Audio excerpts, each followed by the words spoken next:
Some men don't know they're drowning in their own pride until justice rides out of the morning mist.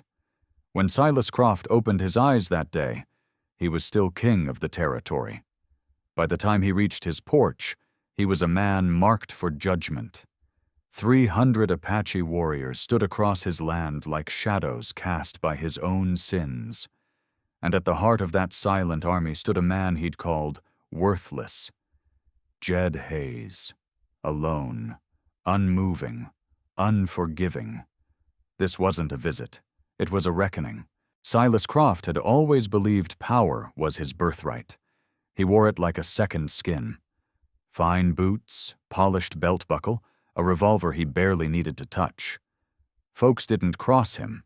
Not in town, not on the range. What Silas wanted, Silas got. But on this morning, just as the sun crept over the horizon and the fields turned gold, that belief cracked. He heard it first. Hoofbeats, not wild, not galloping, steady, heavy, rhythmic. Too many to count. He rushed to the window, yanked the curtain aside, and felt every bone in his body go cold. They were everywhere. Apache warriors. Mounted. Silent. Wrapped in dusk-colored blankets, rifles strapped across their backs. They lined the fields, the ridge, the road. Still as stone, but brimming with force. A sea of silence that screamed one truth. Silas Croft's time had run out. And there, in the center of that open space between the house and the warriors, stood Jed Hayes, the rancher Silas had humiliated just a week earlier. The man he called half-breed, who he drenched in whiskey and pushed into the dirt like a dog. The man he thought would just ride off and stay down. But Jed Hayes wasn't alone anymore. Croft staggered back from the window. His hands trembled as he reached for his boots. In the next room, Dutch Slade, his enforcer, and Abe Cobb, the merchant who echoed every insult, stood pale as ghosts. "How many?" Silas rasped. 300. At least, Dutch muttered. "Maybe more." Silas opened the front door slowly, heart pounding, and stepped onto the porch. The scene stopped his breath. Warriors filled his yard, his road, his world. The ground was invisible beneath their hooves. The sun caught on their braids, their rifle barrels, the beads of their horse tack.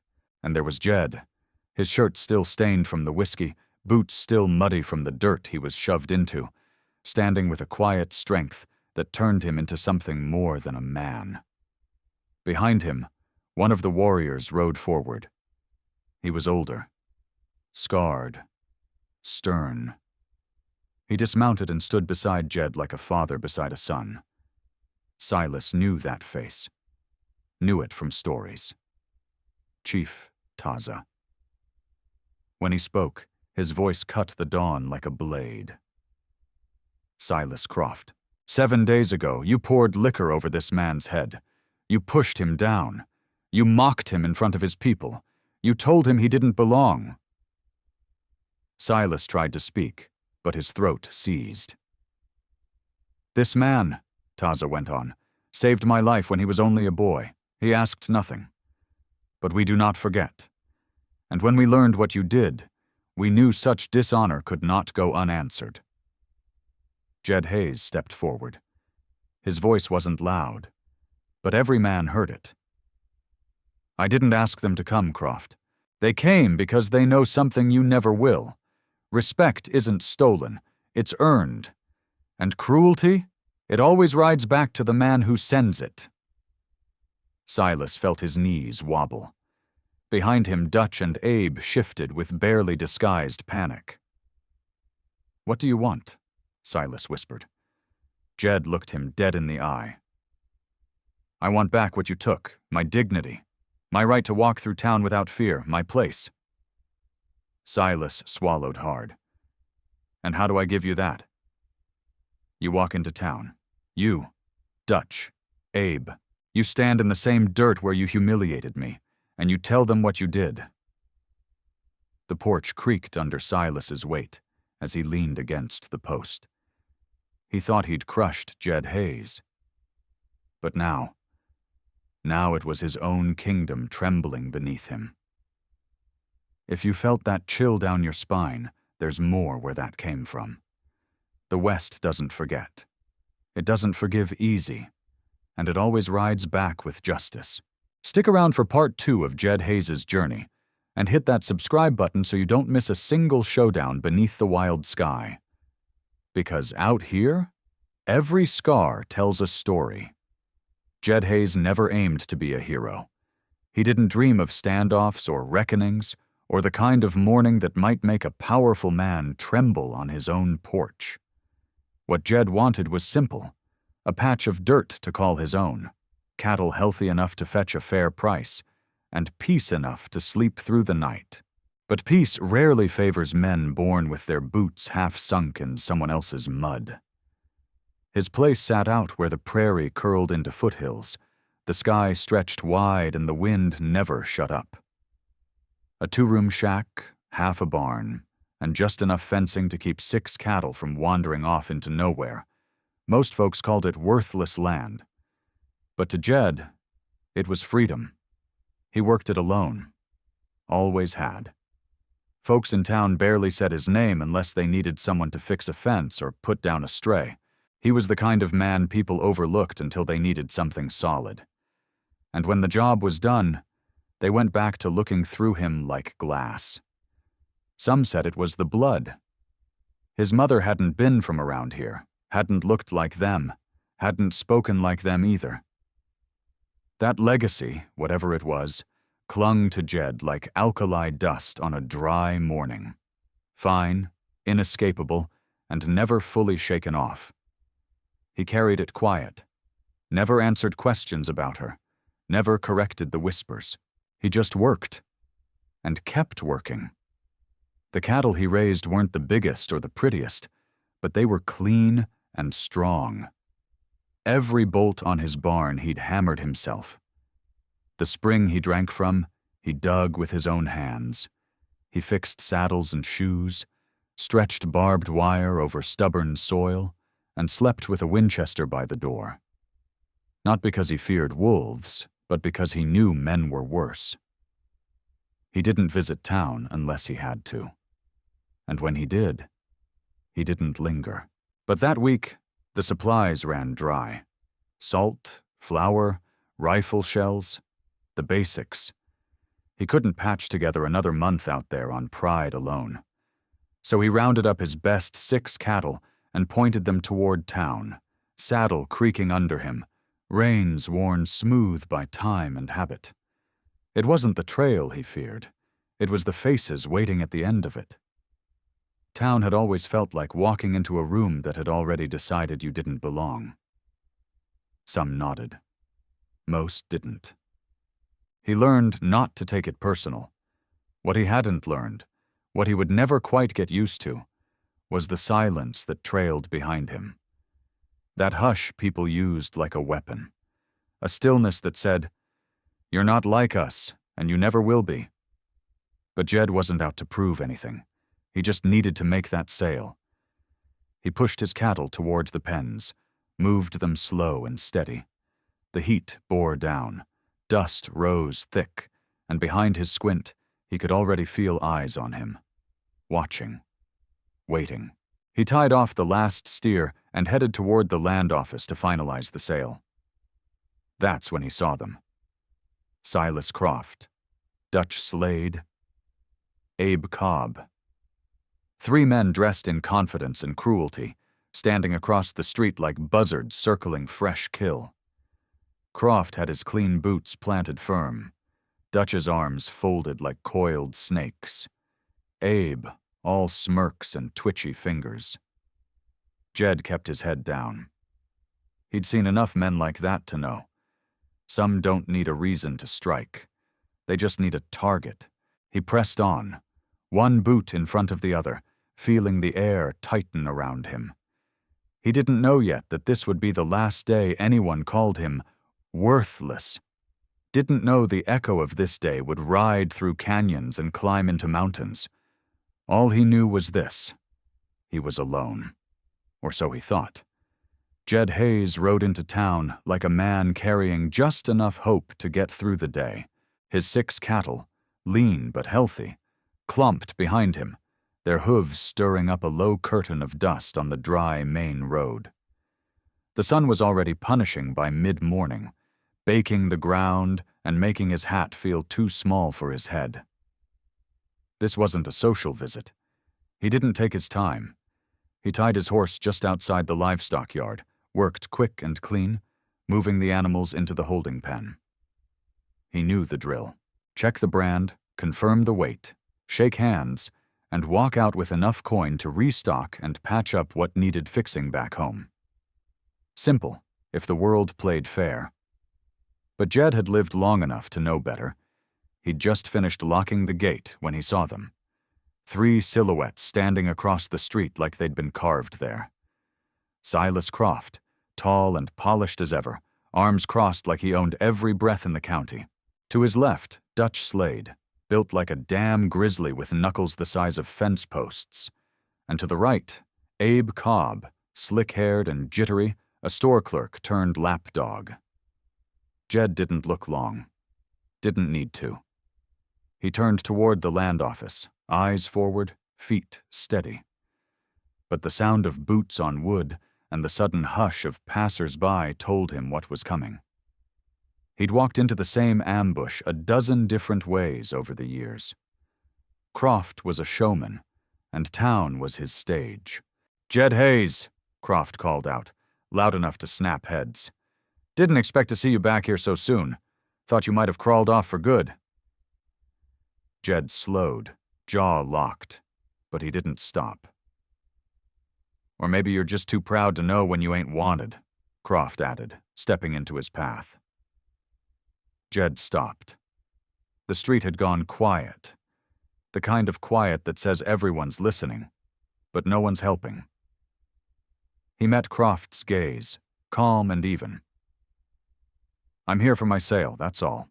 Croft smiled, wolf-like. "You sure? Ezra Finch was just telling me he might be reconsidering that deal. Said maybe your cattle didn't look so good up close." Jed's chest tightened. Finch was the only buyer in town who'd ever dealt straight. If Croft had gotten to him. "They're good cattle," Jed said, voice low. Croft leaned in, close enough for Jed to smell tobacco and arrogance. "This town don't run on cattle. It runs on permission. And you, son, you've worn out yours." Then came the poison. "Some folks think you ought to do your trading somewhere farther out, with your kind." The words hit like spit on a wound. Jed didn't flinch, but his hands curled into fists at his sides. He heard Dutch chuckle, felt Abe shift behind him. They were boxing him in now, one slow step at a time. "You don't belong here," Croft said softer now. "Not in this street, not in this town." Jed looked past him, to the people on the boardwalks, the shopkeepers, the blacksmith, the preacher's boy. All watching. No one spoke. He swallowed hard. "I've got just as much right as any man." Croft's smile widened. "And I've got just enough time to prove you wrong." Jed Hayes stood on Main Street, the dust curling at his boots, Croft's voice dragging every pair of eyes toward him like a hook through skin. The cattle pen behind him, the land office just steps ahead. But Croft had no intention of letting him get there, not without blood or shame. "Ezra Finch changed his mind," Croft said louder now, turning to the crowd that had started to gather. "Said them cattle looked like they wandered straight off a starvation poster." Laughter came, uneasy and scattered, but enough to sting. Jed's jaw flexed. He didn't rise to it. Not yet. Croft walked a slow, mocking circle around him, his voice dripping like tar. "Truth is, Hayes, this town runs on trust, on names that mean something. Your name." He gave a slow shrug. "Don't mean squat." Dutch Slade took a step closer, arms crossed, blocking Jed's left. On the right, Abe Cobb smirked, wiping his palms together like he was ready for something. They were herding him, cutting off the exits. Croft was laying it out like a show for the town, a lesson carved from public humiliation. I got to thinking, Croft went on. Maybe your presence here is confusing folks, making them think anybody can walk into this street and call themselves equal. Jed's throat tightened. I ain't called myself anything, just here to do business. Croft chuckled. Business? No, son. What you're here for is a wake-up call. He stepped in close now, closer than a man should. Jed could see the gleam in his eyes, mean, rehearsed, itching for the blow to land. You ever ask yourself why your kind don't belong here? Jed's hands twitched. The crowd tensed. A murmur rippled through the onlookers, folks unsure if they should intervene or enjoy the show. Croft didn't wait. He snapped his fingers, and just like that, Dutch and Abe grabbed Jed by both arms. Jed thrashed, but Dutch was all weight and iron, and Abe held firm with the glee of a man finally holding power in his grip. Boots scraped the dirt as Jed struggled, but they yanked him forward, planted him center stage like a dog on a chain. Croft strolled up with slow, theatrical calm, uncorking a bottle of whiskey. No hard feelings, Hayes, he said, tilting the bottle. Jed's head jerked as the cold burn of liquor hit his scalp, soaking through his shirt, his face, his pride. It ran in rivulets down his neck, into his collar, into his boots. His eyes stung. The smell choked him. Laughter burst from the sidelines, mean, sharp, rising like smoke from a fire someone should have stomped out long ago. Croft emptied the bottle without flinching. Then he stepped back, tossed the glass into the dirt where it shattered in front of Jed's boots. There, Croft said. All cooled off now. Jed said nothing. Couldn't. His fists clenched, but he didn't swing. His pride screamed for it. But his gut knew the game. Croft leaned in one last time and whispered through clenched teeth, You don't belong, and everybody here knows it. Then he shoved him. Jed fell hard into the dirt, slick with whiskey and spit, and the weight of every sneer he'd ever swallowed. He stared at the road beneath him, the silence roaring now, even louder than the laughter had been. He rose slowly. No words.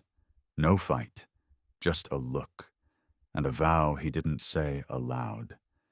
Not today, but soon. Jed Hayes didn't remember walking to his horse. He remembered the crunch of boots on dirt, the hiss of laughter turning to whispers behind him, and the slow drip of whiskey running down his face, stinging his eyes and soaking the collar of his shirt. He remembered not looking at anyone, because no one was looking at him, not really. They were looking at what was left of him, and he remembered the silence.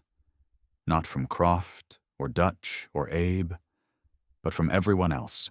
From the townsfolk lining the boardwalk, the shopkeepers who turned their signs to closed, the preacher who watched from behind a curtain, too careful to speak, too cowardly to step out. That silence said everything. No one stopped it. No one stood up. No one asked why. Jed's boots were heavy as bricks as he untied his horse. His hands shook, not from fear, but from something deeper, colder. His legs felt hollow as he swung into the saddle, the leather slick from the whiskey dripping off him. He didn't look back. Didn't need to. He knew Croft was standing in the middle of the road, arms folded, watching like a man who thought he'd just buried someone alive. And maybe he had. But not the way he thought. Jed rode slow through the edge of town. The sun, still high, burned off the wet on his shoulders, but the heat couldn't touch what froze inside him. It wasn't shame. Not anymore. Shame had burned out like a prairie fire, leaving only ash and that eerie quiet that follows something gone too far. Somewhere behind him, the story was already growing, already changing. Men would repeat it at the saloon. Cobb would make it sound funnier than it was. Slade would thump his chest and say it was necessary. And the others, hell, they'd nod. Because that's what folks do when they don't want to carry a piece of guilt on their conscience. They pass it off like a hot rock. Jed reached the ridgeline just before sundown. The town disappeared behind him, swallowed by dust and distance. Only then did he let out a breath. Not a sob, not a cry, just breath.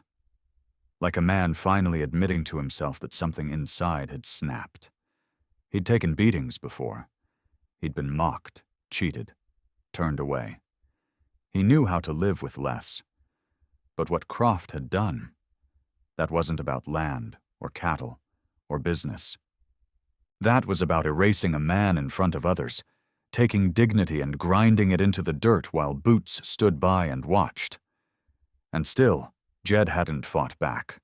Not because he was weak, but because he was waiting for the right time, the right reason, and maybe, just maybe, the right kind of fire.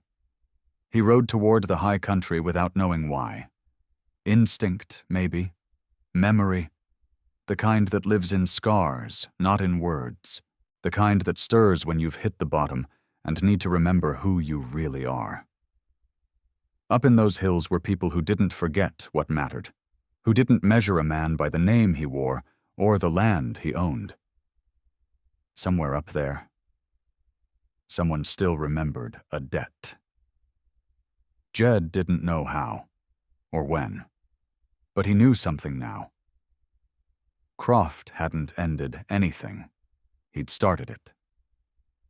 The story of Jed Hayes reached the high country by sundown, not on paper, not from telegraph or rider, but by breath, carried from mouth to mouth like wind through pines. A man named Harlan passed it along at a watering hole, said he saw the whole thing. Whiskey, fists, laughter. Jed held down like a criminal, while the town chuckled like it was part of the show.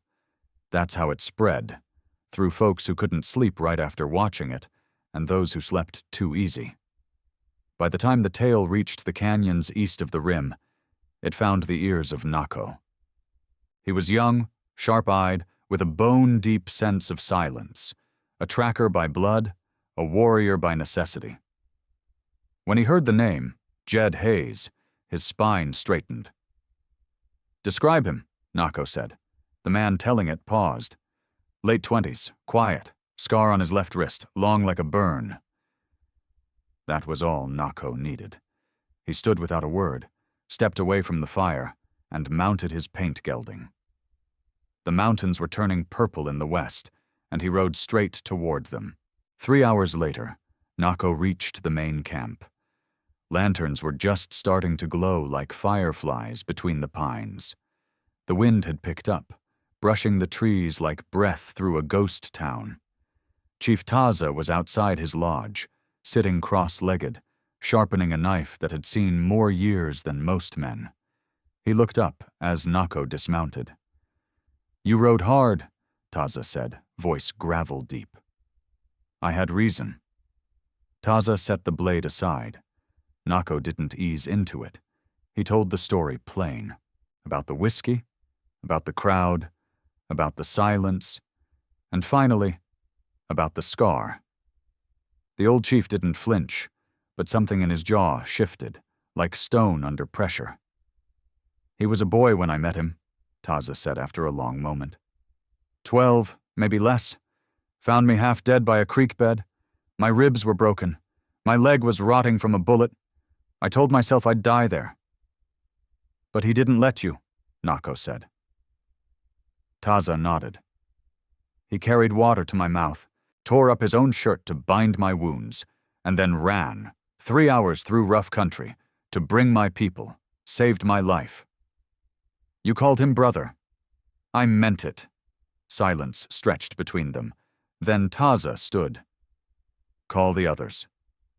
Nako's eyes lit with fire. All of them? All who remember what it means to owe blood. That night, word passed through the high country like a storm's first whisper.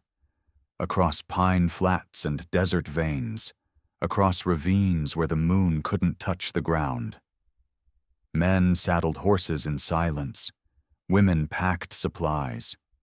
Children stood wide-eyed at the stirrings of something older than law, older than vengeance. It wasn't war, not yet. But it wasn't peace either. By dawn, hooves would thunder, and the man who'd fallen in the dirt would not rise alone. They came at dawn, not with gunfire, not with war cries, but with silence. 300 Apache warriors rode down from the high country like ghosts pulled from the earth itself, faces painted, eyes sharp, horses stepping in rhythm with something older than time. The ground didn't shake, but men swore they felt it move anyway. At the front rode Taza, no banners, no speeches, just purpose. Word had spread fast. By sunrise, riders from a dozen scattered camps had gathered in the basin below Beartooth Ridge. Some hadn't seen each other in years. Some had never met. But they rode together now, bound by one name passed from mouth to mouth like a prayer carved in stone. Jed Hayes. The boy who once ran until his feet bled to save a dying man. The man now mocked, held down, drenched in whiskey and shame by those who thought the world still belonged to them. Taza stood before the assembled warriors, his voice steady, low, cutting through the cold morning air. He gave me water when my throat was cracked and dry. He gave me breath when mine had fled. He asked for nothing, then. Now he asks for nothing again. But I do. I ask that we remember the oath we made, that no brother walks alone when honor has been stolen. Heads nodded. No one shouted. No one cheered. The Apache didn't ride for applause. They rode for balance. By mid-morning, they had broken camp. Riders packed light. Rifles, blankets, bread. This wasn't a war party. This was a reckoning. A long overdue reply. At the edge of camp, Nako approached Taza one last time. "You think he knows we're coming?" Taza looked east toward the open prairie. "No, but he'll feel it." And Jed did. Back at his small ranch, the sun climbed above the roofline, casting long shadows over the corral. Jed stood in the dirt, eyes scanning the horizon. He couldn't say why, but something inside him shifted. The same way a man feels when a storm's coming, before the wind ever stirs the trees. Not fear, not hope, just wait, like something sacred had woken up. He turned toward the hills without a word. Far off, in town, Silas Croft didn't know anything yet. He was in his office, sipping morning coffee, telling Dutch Slade and Abe Cobb how the half-breed's pride would keep him gone for good, laughing about how weak men don't get second chances in the West. He thought he'd won. But in the pines and along the ridgelines, boots were already tightening in stirrups. Leather creaked, eyes narrowed. Every man riding that morning knew exactly where the debt would be paid, and who would be called to pay it. 10 years before the whiskey. 10 years before the shame. Jed Hayes was just a boy hunting alone in the foothills, with a rifle too big for his arms, and boots too stiff for the trail. The sun had dropped behind the ridgeline, painting the rocks in blood-orange light. He hadn't seen a deer all day, just rabbit tracks, old scat, and the kind of silence that made you feel smaller than you wanted to admit. He was about to turn back when he heard it, a sound not meant to be in the wild, rasping, ragged, barely human. Breathing. He crept toward it, rifle raised, heart thudding. Behind a tangle of mesquite and stone, he saw the man, Apache, wounded bad, blood soaked through a makeshift bandage tied around his ribs, his leg twisted beneath him. His lips were cracked, his face pale with the kind of sweat that comes just before the end. Jed froze. His father's voice echoed in his memory. "Don't get involved in their business, not unless you want yours burned down." But that wasn't the voice that moved him. It was his mother's. She'd died when he was 10, but her words lived on. "Help when you can, son, even if it costs you." So Jed lowered the rifle and stepped forward. The man looked up, barely conscious, but his eyes locked on Jed's like he was trying to hold on to something. His hand twitched, reaching for help or warning him off. Jed never knew. "I ain't gonna hurt you," Jed said, kneeling beside him. "But you're in a bad way." He opened his canteen and brought it to the man's lips. The man drank, weak but willing. Then Jed took off his own shirt and tore it into strips, pressing them against the wounds. He did what he could, hands shaking, heart pounding. Then he did the hardest thing. He ran. 3 hours, barefoot half the way after he tore through his boots on shale. He didn't stop till he found the Apache camp tucked into a fold of canyon. The warriors didn't say a word. Just listened, then mounted. They followed him through darkness, moving like ghosts through juniper and rock, until they reached the wounded man. Chief Taza. They lifted him gently. Jed stood back, unsure what came next. Taza, half-conscious, looked at the boy with pain-clouded eyes. In broken English, he asked, "Why?" Jed shrugged. "Didn't want you to die." Taza nodded once. "I will remember." Weeks later, Jed found it carved on a tree near his cabin. A simple symbol. Sharp, clean, and beneath it, just one word. Brother. Now, 10 years later, the man who saved a life had been stripped of his own dignity, and the man he saved had summoned a nation from the mountains to answer the debt. Not out of charity, not for revenge, but because blood owed is blood remembered. Silas Croft woke to the sound of hooves. Not a few, not a dozen, hundreds. He shoved aside the curtain and stared out at a vision no man like him should ever see. Rows of mounted Apache warriors lined his fields from fence to horizon. They were silent, still, and watching. Their paint told of old oaths, and their silence screamed what was coming. At the center of the yard, standing alone in the dawn's amber light, was Jed Hayes. Same clothes he'd worn when Croft humiliated him. Still whiskey-stained, still dust-scuffed. But the way he stood now, that was different.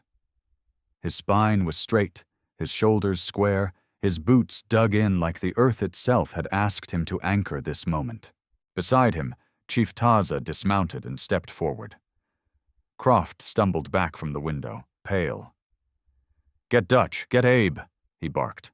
Now, minutes later, the three of them stood on the porch, facing something they could no longer pretend didn't exist. Taza's voice carried like thunder through still air. 7 days ago, you poured whiskey on this man. You pushed him into the dirt. You told him he didn't belong. Croft opened his mouth, but no sound came. His tongue stuck like dried leather in his mouth. Taza continued. He saved my life when he was just a child. He owed me nothing. Yet he ran, bleeding, barefoot, brave, and we made a vow. If he ever called, we would ride. He never called. But we came. Jed took a slow step forward. I didn't ask for this, he said, voice calm, clear. They came because they don't forget, because they know what a man's worth isn't measured by the boots he wears or the color of his blood. Croft looked from Jed to the sea of warriors behind him and realized, for the first time in his life, that he had no power here. Not his land, not his name, not his money. What do you want?" he finally croaked. Jed didn't blink. "You humiliated me in front of the town, so now you'll walk back into that same street. You, Dutch, Abe, you'll stand in the dirt where you put me and tell them exactly what you did. No excuses, no lies, just the truth." Croft's face drained of color. "That's it?" he asked. "Just words?" Taza stepped forward again. "That's where it begins." An hour later, the entire town was gathered. Folks poured out of homes and shops. Children clung to mothers. Men squinted, unsure if they were witnessing history or judgment. Croft stood where Jed had fallen a week ago. Dutch and Abe beside him, both hollow-eyed and shaking. "I humiliated Jed Hayes," Croft said, voice breaking.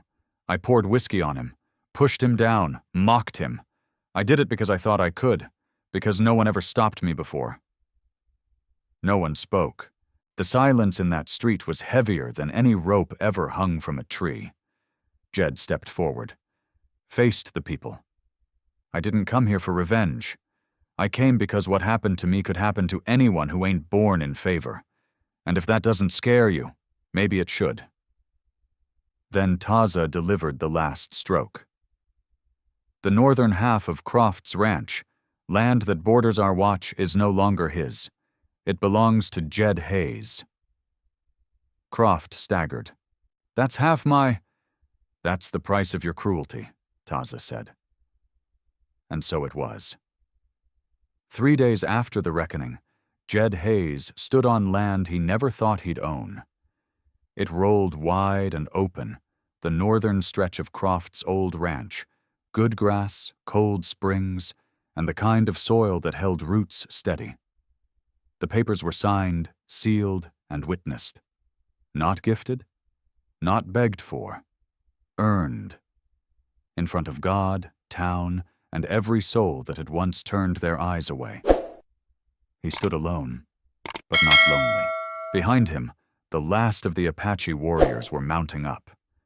No speeches, no farewells, just nods between men who'd said all they needed without wasting words. Taza rode up quietly and dismounted one final time. "It sits between two worlds," he said, looking out across the hills. "Just like you always have." Jed let out a soft breath. "Still feels strange." "Good things usually do at first," Taza replied. Then he turned, pulled something from his saddle. An old leather pouch, stitched with a symbol Jed recognized from a tree long ago. "This is not payment. It's remembrance, from those who don't forget." Jed took it, feeling its weight, not just in his hands, but in his chest. "The debt is paid," Taza said, "but the bond remains." Then, without fanfare, he mounted and rode off, the others falling into line behind him, 300 strong, fading back into the high country like morning fog. And just like that, they were gone. That afternoon, Jed rode into town. People noticed. Some nodded, some looked away, but no one laughed. Ezra Finch, the buyer, hurried out from his storefront like he'd been waiting days for his chance. Mr. Hayes," he said, red-faced and stumbling. "About what happened? I should have stood by you." Jed looked at him, steady. "You didn't." Finch swallowed hard. "I'd like to make it right. Fair deal, no strings." Jed nodded once. "Then start by not flinching when things get uncomfortable." They shook hands. Inside the general store, the clerk who used to mutter when Jed walked in now said, "Good morning," like it might cost him something, but said it anyway. Change, like justice, wasn't loud. It showed up slow, with its hat in hand, and waited to see if it would be welcomed or run off. By evening, Jed was back at his ranch. His ranch. That word still sat strange in his mouth, but it was real now. The cattle would come in time. The fences would need building.